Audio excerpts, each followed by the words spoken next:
Hi friends, welcome back to our channel tech పాఠశాల.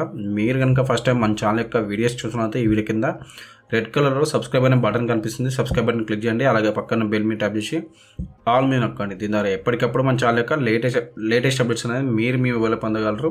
ఇక ఏమాత్రం ఆలస్యం చేయకుండా టాపిక్లోకి అయితే వెళ్ళిపోదాం. సో ఫ్రెండ్స్, ఇవాళ ఈ వీడియోలో వచ్చేసి మీకు రేషన్ కార్డ్ అండ్ ఇందిరమ్మ ఆత్మీయ భరోసా అండ్ ఇందిరమ్మ ఇండ్ల కోసం ఎలా దరఖాస్తు చేసుకోవాలో చెప్పబోతున్నాను. ఏంటంటే రీసెంట్గా మనకు కాంగ్రెస్ గవర్నమెంట్ ఏంటంటే ఇవాళ జనవరి 21 ఏమంటే 20వ రోజున ఒక స్టేట్మెంట్ ఇచ్చింది. ఎవరికైతే మీ పేర్లు కనుక జాబితాలు లేకపోతే మీరు ఫ్రెష్గా అప్లై చేసుకోండి. 25th లోపు అప్లై చేసుకుంటే వాళ్ళు వెరిఫై చేసి మళ్ళీ మీ పేరుని కూడా 26 రోజున ఏదైతే అనౌన్స్ చేస్తారో ఆ జాబితాలో మీ పేరు వచ్చే విధంగా చేయనున్నట్లు మనకు ఏంటంటే కాంగ్రెస్ గవర్నమెంట్ అయితే పేర్కొంది. ఇక్కడ చూడొచ్చు, మీరు ఫ్రెష్గా కొత్త కార్డులు కూడా దరఖాస్తు చేసుకోవచ్చు అని అయితే మనకు ఉత్తమ్ కుమార్ రెడ్డి పౌర సరఫరా శాఖ మంత్రి పేర్కొన్నాడు. సో అందులో భాగంగా ఏంటంటే మీరు ఎట్లా రేషన్ కార్డు అనేది అప్లై చేసుకోవాలో మీకు చెప్పబోతున్న ఈ ప్రాసెస్ గురించి నేను ఏంటంటే ఆఫీషియల్గా కూడా కనుక్కున్న ఫ్రెండ్స్. అంటే ఎవరైతే మన పంచాయతీ కార్యదర్శులు ఎంఆర్ఓ అంటారో వాళ్ళకి నేను కాల్ చేసి మరి కనుక్కున్నాను. సో ఇది నిజమే ఫ్రెండ్స్. ఏంటంటే మీరు ఫ్రెష్గా మళ్ళీ మీరు అప్లై అయితే చేసుకోవచ్చు. ఇప్పుడు నేను 1 by 1 మీకు చెప్తాను, ప్రాసెస్ కూడా చెప్తాను మీకు. ఫస్ట్ మీకు రేషన్ కార్డ్ కూడా చెప్తున్నా ఫ్రెండ్స్. రేషన్ కార్డ్కి అయితే ఫామ్ ఇలా ఉంటుంది. మీకు ఇక్కడ ఈ దరఖాస్తు సంఖ్య వచ్చేసి మీరు ఏం ఫిలప్ చేయకండి, మీరు ఖాళీగా ఇక్కడ ఇలాగే ఉంచండి ఈ ఫామ్లో పేర్కొన్నట్టు. ఈ రేషన్ దరఖాస్తు కొరకు అని ఇక్కడ డీటెయిల్స్ ఉన్నాయి కదా, ఇక్కడ మీ ఫోటో, అంటే ఎవరైతే అప్లికెంట్ ఉంటారో, అంటే ఎవరైతే అప్లై చేసుకుంటారో వాళ్ళ ఫోటో, అలాగే దరఖాస్తుదారుడి యొక్క ఇంటి యజమాని పేరు ఇక్కడైతే మీరు పెట్టండి. సో అలాగే ఇక్కడ లింగం అంటే మాత్రం ఇక్కడ మేలా ఫీమేలా మీరు ఇక్కడ నోట్ చేయండి. అలాగే ఇక్కడ మీ క్యాస్ట్ ఏంది కూడా ఇక్కడ ఫిల్ చేయండి ఫ్రెండ్స్. ఇక్కడ క్యాస్ట్ వచ్చేసి ఓసీఆ, బీసీఆ, ఎస్సీఆ, ఎస్టీఆ, అంటే బీసీలో బీసీఆ, ఆ బ్రాకెట్లో మీరు కమ్మ, కాపు, ఈ అయితే కుమ్మరి, చాకలి ఇలా ఉంటారు కదా. సో బ్రాకెట్లో మెన్షన్ చేయండి. అంటే మీరు సపోజ్ బీసీడి బ్రాకెట్లో మీరు ఏదైతే కులం ఉందో అది కులం మెన్షన్ చేయండి. అలాగే పుట్టిన తేదీ, మీది పుట్టిన తేదీ కనుక మీకు సర్టిఫికేట్ ఉంటే సర్టిఫికేట్ ఉన్నప్పుడు రాయండి. మీకు సర్టిఫికేట్ లేదు అనుకుంటే మీకు ఆధార్ కార్డులో ఒక డేట్ ఆఫ్ బర్త్ ఉంటుంది, అది ఎంటర్ చేయండి. లేదా అఫిషియల్ గెజిట్లుగా మీకు మీ సేవలో అప్లై చేసుకుంటే దాని మీద ఎలా అయితే ఉంటుందో అలా ఎంటర్ చేయండి. ఈ 3 ఆప్షన్స్ అయితే మీకు ఉంటాయి. ఆధార్ నెంబర్ అయితే మీ ఆధార్ నెంబర్ ఖచ్చితంగా అయితే కరెక్ట్గా ఎంటర్ చేయండి, మిస్టేక్ మాత్రం చేయకండి. మొబైల్ నెంబర్ వచ్చేసి మీ మొబైల్ నెంబర్ ఏదైతే వర్కింగ్ మొబైల్ నెంబర్ ఉంటుందో ఆ మొబైల్ నెంబర్ ఇవ్వండి. ఆ తర్వాత వృత్తి అంటే మీరు వ్యవసాయ కూలీ రాసుకుంటారు, కొందరు హౌసింగ్ వైఫ్ అని కొందరు రాసుకుంటారు, లేకపోతే చిన్న ఎంప్లాయీ అంటే చిన్న ఉద్యోగి, చిన్న ప్రైవేట్ ఉద్యోగం రాసుకుంటారు. సో డైలీ లేబర్స్ ఎవరు ఉంటారో వ్యవసాయ కూలీ అని, లేకపోతే డైలీ లేబర్స్ అని కూడా రాసుకోవచ్చు. సో అలాగే ఇక్కడ మీ కుటుంబ సభ్యుల వివరాలు అడుగుతున్నారు. అంటే మీ ఇంట్లో ఇప్పుడు ఇక్కడ ఎవరైతే దరఖాస్తుదారు వివరాలు ఉన్నాయో అది ఫిల్అప్ చేసిన తర్వాత వాళ్ళ పేరు రాయాల్సిన అవసరం లేదు. వాళ్ళ ఇంట్లో ఇప్పుడు ఎగ్జాంపుల్ ఎక్స్ అనే అంటే ఒక భర్త ఉన్నాడు, భర్త పేరు మీద ఇక్కడ కార్డు తీసుకుంటారు అనుకుందాం. కానీ మోస్ట్లీ మీ ఇంట్లో ఆడవాళ్ళ పేరు మీద అయితే కార్డు తీసుకోండి, అది బెటరు. సో ఇక్కడ వాళ్ళ పేరు ఇప్పుడు వాళ్ళ ఇంట్లో ఉన్న వైఫ్ పేరు మీద కార్డు తీసుకుంటే ఇక్కడ వాళ్ళ ఫస్ట్ ఒక సంఖ్య వేసి మీ భర్త పేరు ఎవరైతే ఉంటారో ఆయన అంటే వాళ్ళ హస్బెండ్ పేరు ఇక్కడ రాయండి. సంబంధం వచ్చేసి భర్త లేదా హస్బెండ్ అని రాయండి. లింగం వచ్చేసి పురుషుడు లేదా స్త్రీ అని రాయండి.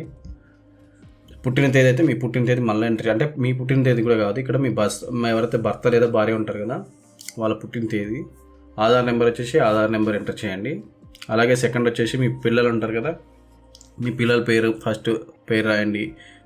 కూతురు అవుతుందా కుమారుడు అవుతుందో రాయండి. పురుషుడా స్త్రీ అని రాయండి. పుట్టిన తేదీ రాయండి. ఆధార్ నెంబర్ రాయండి.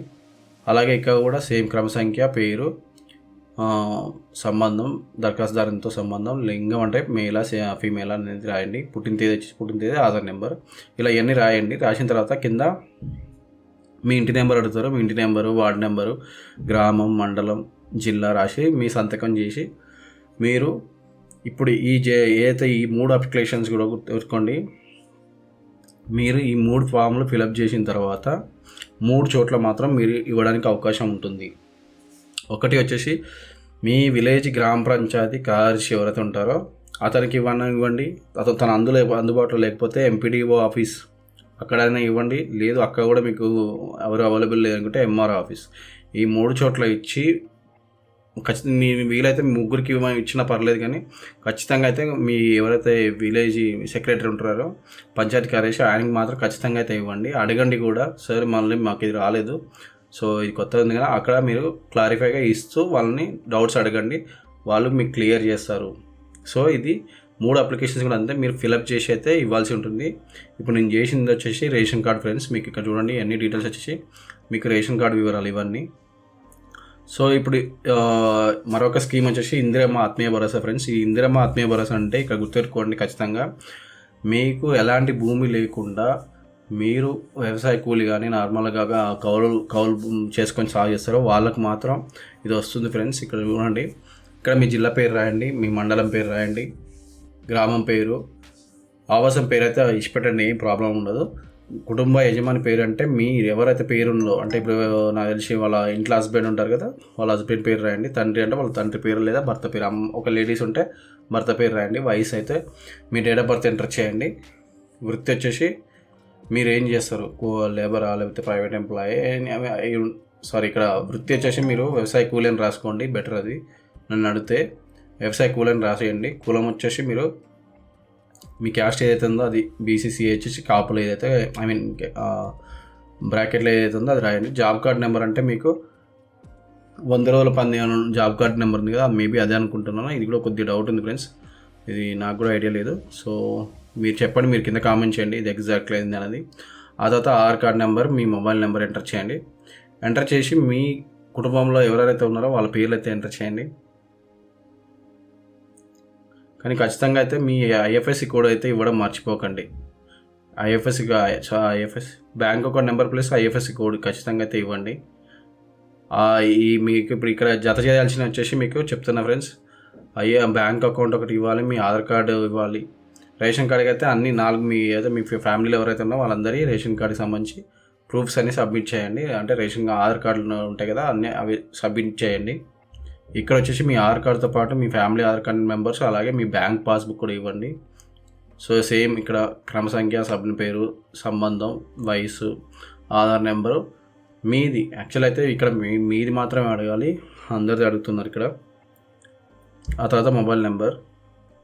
సో సేమ్ అన్నీ ఇదే విధంగా ఫిల్ చేయండి. సో ఈ ఫామ్ అయితే చూడండి మళ్ళీ ఒకసారి, ఇందిరమ్మ ఆత్మీయ భరోసా కోసం అయితే దరఖాస్తు ఉంది ఇది. సో ఇట్లా ఫిలప్ చేయండి. ఇంకొకటి చెప్తున్నాను, ఇది మాత్రం ప్రజెంట్ ఏదైతే మహబూబాబాద్ డిస్టిక్లో ఉందో అక్కడి నుంచి, అంటే కలెక్టర్ ఆఫీస్ నుంచి ఈ డాక్యుమెంట్ వచ్చింది. సో నేనైతే కనుక్కున్నాను, మరి అది మీకు కూడా వచ్చిన తర్వాత చూడండి ఫ్రెండ్స్. ఒకవేళ రాకపోతే నన్ను అడగ, నేను మీకు ఫార్వర్డ్ చేస్తాను, కింద కామెంట్ చేయండి. సో ఇక్కడ మీ సంతకం, ఎవరైతే దరఖాస్తుదారునో వాళ్ళ సంతకం పెట్టండి. ఒకటి మాత్రం గుర్తుపెట్టుకోండి, మీ పేరు ఖచ్చితంగా కరెక్ట్ ఉండాలి, మీ బ్యాంకులో కూడా కరెక్ట్ ఉండాలి. ఈ 2 కరెక్ట్ ఉంటే మీ అకౌంట్లో డబ్బులు అయితే పడతాయి.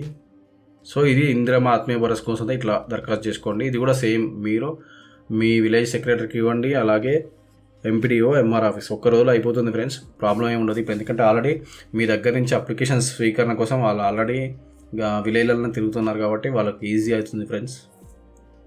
సో ఇందిరమ్మ ఇండ్ల కోసం కూడా సేమ్ ఫ్రెండ్స్, ఇంతకుముందు ఏదైతే మనకు ఇందిరమ్మ ఆత్మీయ భరోసా ఉందో అలాగే అన్ని డీటెయిల్స్ అయితే నింపండి. అన్ని పేర్లు సేమ్ ఉంటాయి. ఇక్కడ ఆడ మనకు అకౌంట్ నెంబర్ అడిగి, ఇక్కడ అకౌంట్ నెంబర్ అడగలేదు. వృత్తి అనేది కొద్దిగా ఎక్స్ట్రా యాడ్ అయింది, మిగతా అన్ని సేమే. వృత్తి అంటే మీరు ఏం చేస్తున్నారని అర్థం. సో క్రమ సంఖ్య, సభ్యుని పేరు, మీ ఫ్యామిలీలో వాళ్ళు మీకు ఏమవుతారు అది, ఇవన్నీ ఎంటర్ చేయండి. మీకు ఏమైనా డౌట్ ఉంటే నాకు మెసేజ్ చేయండి, మీకు రిప్లై ఇస్తాను నేను. టెలిగ్రామ్లో మనకైతే ఈ ఫామ్స్ అవైలబుల్ ఉంటాయి, మీకు మెసేజ్ చేసి నాకు మీరు ఏదైతే మెసేజ్ చేస్తారో వాటికి సంబంధించి ఫామ్ మీకు సెండ్ చేస్తాను ఫ్రెండ్స్, ఈ 3. సో ఇట్లయితే మీరు అప్లై చేసుకోవచ్చు ఫ్రెండ్స్. సో ఇది ఫ్రెండ్స్ మీకు ఈ వీడియోలో చెప్పాల్సింది. మీకు కనుక ఈ వీడియో నచ్చితే మీ ఫ్రెండ్స్ అండ్ ఫ్యామిలీ మెంబర్ ప్రతి ఒక్కరికైతే షేర్ చేయండి. Thank you friends, have a nice day, bye bye.